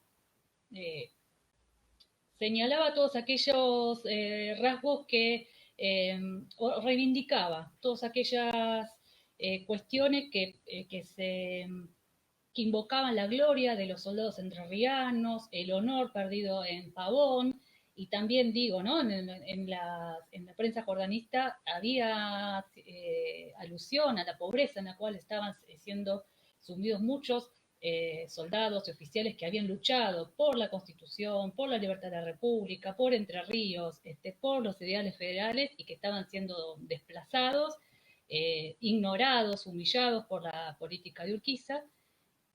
Pero, y vuelvo sobre la idea, una vez que Sarmiento invade la provincia, la popularidad del jordanismo se fortalece muchísimo. Y fue muy, muy popular la resistencia de Jordán, ¿no?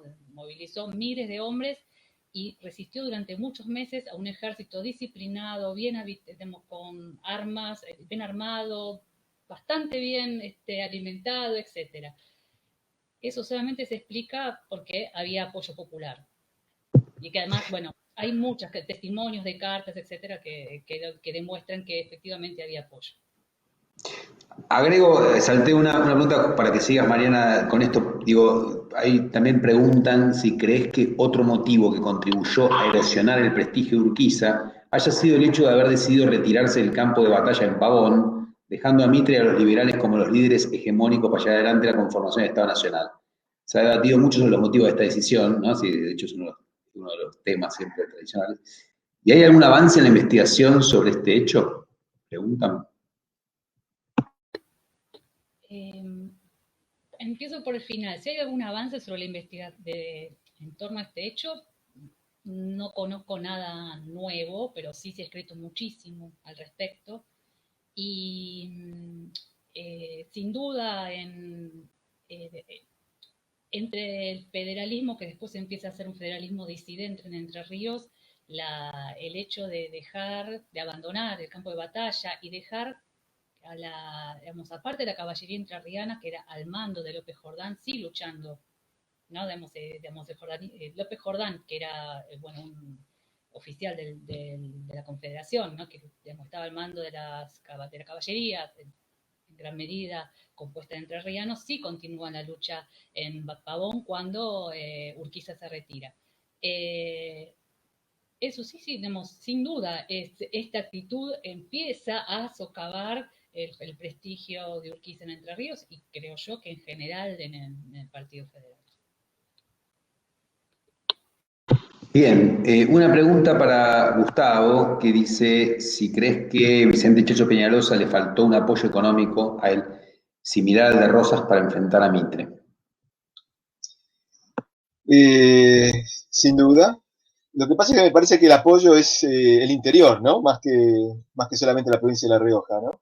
Ahí habría que remontarse a algunas décadas antes. Tulio Perindongui dice, muy al pasar, de la Revolución de Independencia de la Confederación Rosista, el texto, digamos, que escribió sobre historia argentina, la colección que él dirigía, en la década de 70, reeditado muchas veces, ¿no? Dice que la coalición del norte, en 1840-41, fue, casi textual, estoy citando, la última reacción del interior para organizar el país desde allí, ¿no? A partir de ahí el interior, digamos, o es, digamos, testigo expectante, o de alguna manera es víctima de las políticas de los otros, ¿no? Y reacciona contra ellas. Porque la acción pasa al litoral, es evidente. No es que digamos, el litoral inicie en ese momento las reacciones contra Buenos Aires o contra Rosas, sino que hay una continuidad y finalmente, bueno, lo vemos a Urquiza triunfando en 1850 con el pronunciamiento de Caseros, en fin, etcétera, etcétera. Pero también luego vemos durante los años de la Confederación, 1852-62, también el fracaso económico de la Confederación, ¿no? Ahí Mercedes hablaba sobre la circulación de moneda boliviana en las provincias del norte.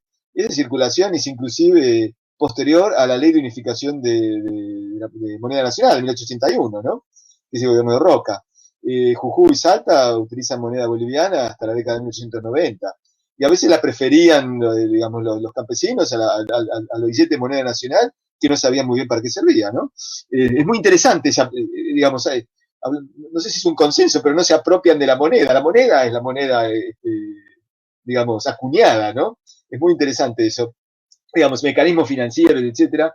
La Confederación tenía muchos faltantes, ¿no? Es decir, en el interior, por muchas razones, la economía no da para impulsar una reacción, digamos, contra lo que para la década del 60 ya es una muy expansiva Buenos Aires, ¿no? Creo yo. Yo me acuerdo del viejo libro de Myron Bergin, o Mirón Burguín, como le decían en una época, Aspectos económicos del federalismo argentino, viejísimo libro, ¿no? Editado acá por la editorial Hachette, mostraba, digamos, es un valor relativo, digo, no estoy haciendo números absolutos porque no los tengo en la cabeza, pero recuerdo que mostraba el presupuesto de la provincia de Buenos Aires en época de Rosas y el de Córdoba. Y el de Córdoba era el 10% del presupuesto de la provincia de Buenos Aires, en un momento en que todavía no había obtenido Buenos Aires el desarrollo que obtendrían a lo largo de toda la década del 50, ¿no? Con lo cual ellas se ven las estudios nuevos, Jorge Hellman, Daniel Santilli, y artículos que han escrito juntos, nos marcan esa disparidad, que también es algo que tiene que ver en la relación provincias-nación, ¿no? Yo recuerdo, yo hice más investigación sobre Jujuy que sobre La Rioja, pero recuerdo que lo primero que vi viendo presupuestos, que por suerte, presupuestos no, libros de finanzas, que por suerte están conservados en los archivos provinciales, por lo menos en los que yo he trabajado, que inclusive durante la Confederación Argentina, en 1859, hay algo que dice subsidio nacional, ¿sí? Es decir, llegan algunos fondos, muy a las cansadas, la Confederación al final languidece económicamente, o por lo menos financieramente, no sé, económicamente, ¿no? Llegan algunos fondos, y eso se multiplicará a partir de la década del 60, ¿no? Si uno ve los presupuestos de finales de siglo, ya que esto es, digamos, un curso sobre provincias y nación, finales del siglo XIX estoy hablando, ¿no? O del 80 en adelante, a veces en provincias chicas, La Rioja, Catamarca, Jujuy, bueno, parte de Santiago del Estero, supongo, Mercedes, me podrá decir más, la primera entrada decía subsidio nacional. Y después había una, que también venía del gobierno nacional, que era subsidio a la educación primaria, ¿sí? A lo cual se va a complementar a comienzos del siglo XX con las escuelas Laines, que son directamente, y no pasan por la provincia, son escuelas nacionales en territorios provinciales. Es decir, hay un problema, volviendo a la pregunta, que me parece muy interesante, hay un problema fiscal, además de un problema económico, digamos, ¿no? Fundamental en las provincias del interior argentino. Saco las del litoral, Mariana, vos me corregirás si no es así, porque finalmente van a tener una mayor integración al mercado mundial, ¿no? Más rápida, si querés. Penosa también, pensemos en el caso de Santa Fe. Pero de todos modos, las provincias del interior van a tener hasta la década del 70 y del 80, pensemos en Tucumán, cuando llegue el ferrocarril, Mendoza, ¿no? 71, 76, 71, a Salta llega ya a fines de los 80, Jujuy en los 90, en fin, etcétera. Recién ahí comienzan a integrarse, ¿no? Me voy un poco de La Rioja, pero la primera historia provincial está escrita por un jujeño, Joaquín Carrillo. Y lo que pide es, casi, no digo de rodillas, pero al gobierno nacional, solidaridad, por favor, ¿no? Que llegue el camino de hierro, a ver si estas provincias se desarrollan un poco, ¿no? Si ocurrió o no, será cuestión de otras charlas, ¿no? Pero digo, creo que el problema subsiste. Y me parece que la pregunta apunta, digamos, a un apoyo político, y la respuesta es sí, podría haberlo necesitado, pero el asunto es de dónde lo iba a conseguir, ¿no? Bueno, fue una respuesta larga para una pregunta que era muy puntual, pero...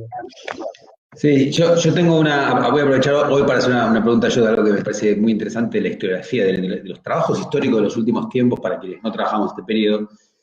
Le pregunto a los tres, que es, cuando uno estudiaba en la escuela antes, estas eran las presidencias fundacionales, ¿no? El momento de Mitre, Sarmiento, Avellaneda como una continuidad. Incluso para quienes las criticaban, digamos, ¿no? Los revisionistas, por ejemplo, también era una continuidad. Y uno leyendo los trabajos de los últimos años encuentra que se está acentuando más como una diferencia, en particular con la presidencia de Sarmiento, ¿no? Es decir, la idea de que a un lector le queda hoy en día, hablando de políticas nacionales, ¿sí? Cuando ya empieza a haber una dimensión, ¿no?, claramente nacional, es que Sarmiento hace un quiebre respecto, es decir, que Mitre se parece más a Urquiza o a Rosas en su forma de hacer política, en el sentido de buscar alianzas, ¿no? Por ejemplo, con esta Aguada, el que vence a Varela, ¿no? Más que el ejército nacional, digo.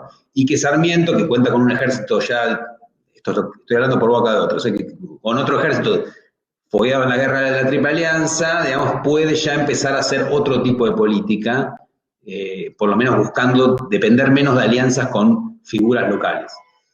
Si uno mira los casos, eso al revés, no de la intención del presidente o del Poder Ejecutivo, sino desde los casos provinciales, en Santiago, en Entre Ríos, que son muy diversos, por eso esa es la idea de este ciclo. Y Gustavo, me animo a que podés incluir Jujuy, digo, ¿no? También, que es lo que también has investigado, pero digo, se ve así, a mí me sorprendió mucho como lector, este quiebre de perspectiva. Digo, ¿qué les parece cuando uno mira desde el caso más pequeño, ¿no? Desde la otra óptica?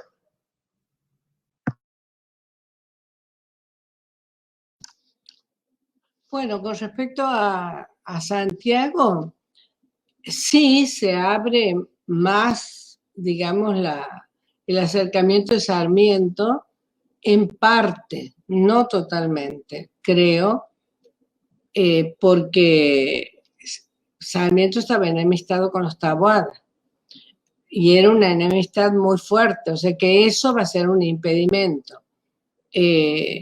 Sí, pero a pesar de eso le manda los subsidios para las escuelas y para las bibliotecas populares. En realidad, en Santiago es posterior, pero yo me inclinaría a pensar más bien que la inserción en esa naciente Estado-nación, digamos así, se va a acentuar en provincias como Tucumán o Mendoza,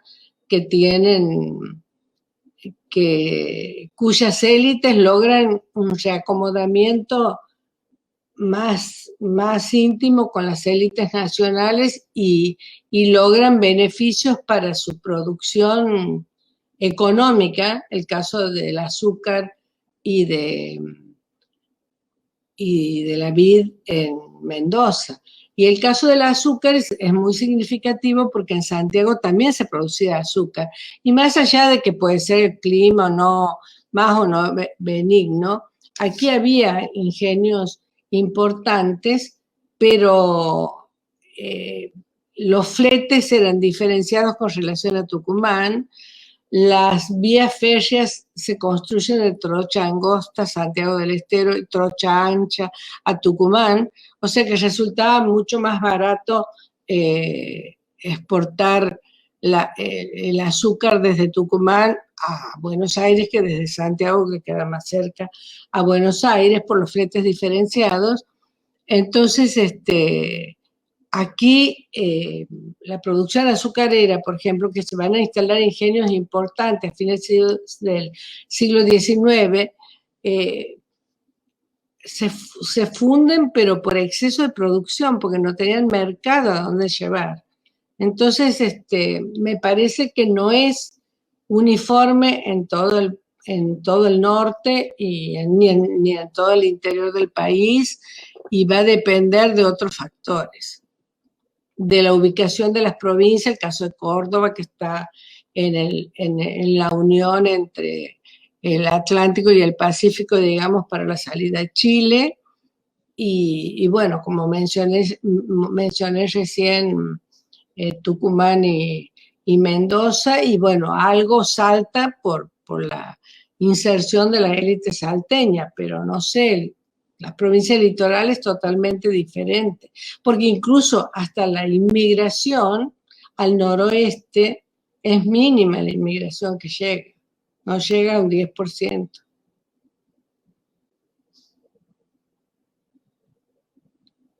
Muchas gracias. ¿Algún otro para cerrar? Tu pregunta, a ver, ahí, mirada de Entre Ríos, hay también un problema de política interna entrerriana, de que si no a partir de la desaparición de Urquiza y la rebelión de López Jordán, empieza también a haber otro tipo de vínculo del elenco político entrerriano con el Estado Nacional y también con un elenco nacional que se va conformándonos en la esfera nacional en general. Pero bueno, a mí me parece que, no lo digo yo en realidad, eso lo dice la historiografía, empezando por el Perín, ¿no? Que Mitre el poder de Mitre parte sobre su base porteña, ¿no? Desde ahí empieza a construir y además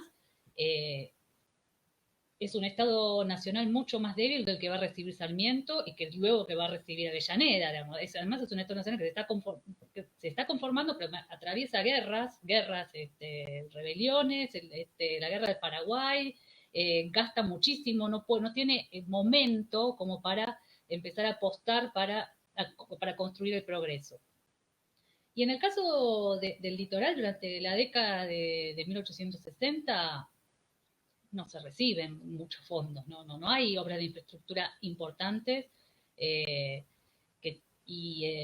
Bueno, pero para mí tiene que ver, bueno, no creo que es un problema del Estado de la década de 1860 y empiezan a llegar fondos y ayudas a partir de la década de 1870 y mucho más a partir de 1880.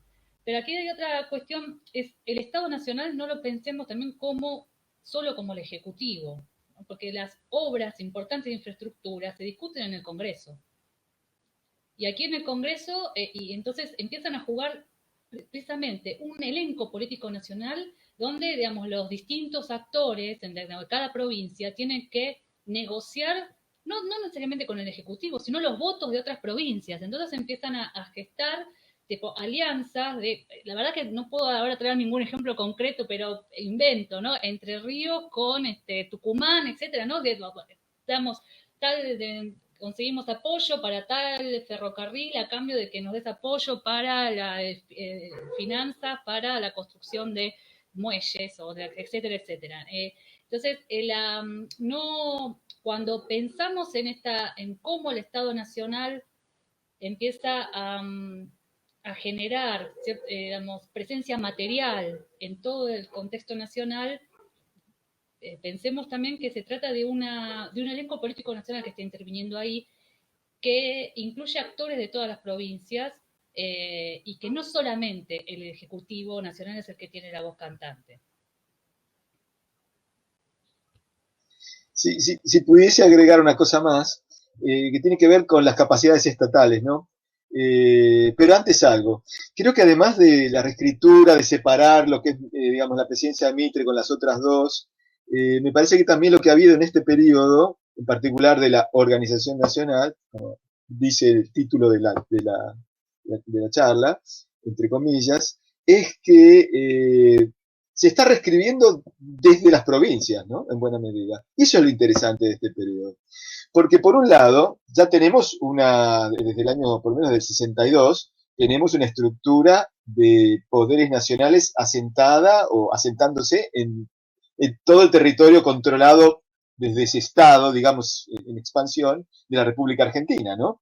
No hay dos, el Estado de Buenos Aires y la Confederación, con relaciones amistosas, conflictivas, ni como previamente en 1852-53, provincias prácticamente independientes, ¿no? Unidas por pactos. Aquí ya tenemos una república conformada, una constitución en vigencia, digamos, impuesta muchas veces a los tiros, hay que decirlo, en todo lo que era, bueno, en todo el territorio controlado por la república. Eso por un lado. Entonces creo que lo interesante de este periodo histórico, desde un punto de vista de la escritura de la historia, es que se está reescribiendo desde las situaciones provinciales.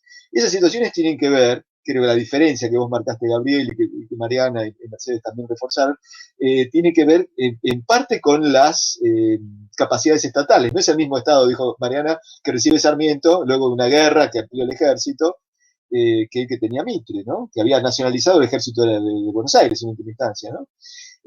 Pero también hay que pensar en la ampliación de otras esferas del Estado, la justicia federal, por ejemplo. El Estado se mete en los intersticios de los conflictos interprovinciales, ¿no?